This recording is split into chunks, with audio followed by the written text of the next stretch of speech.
This case is from New Hampshire's Bear Brook State Park, and in 1985, 4 bodies of young girls were found here, all of them only known as Jane Does. For decades, the case went cold. But in 2025, one of the girls was finally identified thanks to the DNA Doe Project. And no, this isn't a dramatization. This is real footage of police investigating Bear Brook State Park. They're dragging nets in the water, using flashlights to look for something in the dark, and even checking frozen ponds. In 1985, these 4 barrels were found in this very same park. Inside were the bodies of 4 young girls.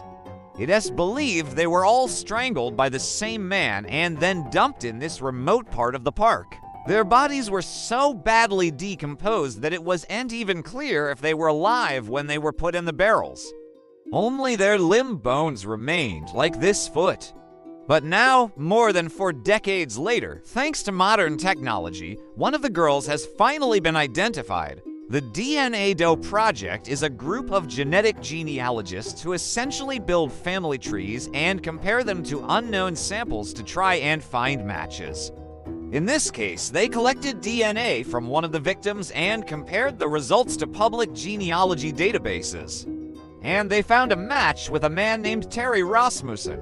Hold up, a man doesn't seem like he would have been able to get away with this for decades. Well, this is where things get really dark. As it turns out, Terry Rasmussen is already dead. He passed away in 2013, which means that while the investigators with the DNA Doe Project were able to identify one of the victims as Rhea Rasmussen, they may never find out who the other 3 girls are because their killer is dead. So let's take a moment to see what her face looked like when she was alive.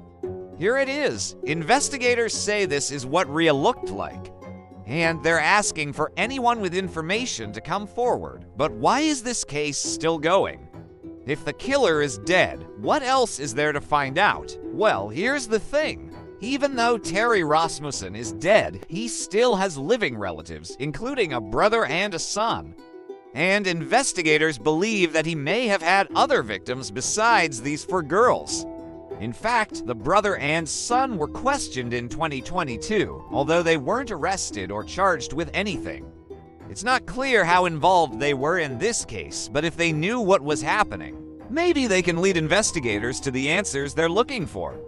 So even though one of the girls has finally been identified, the case is far from over. Like and follow for more real solved and unsolved cases. And comment below who you think the next victim was.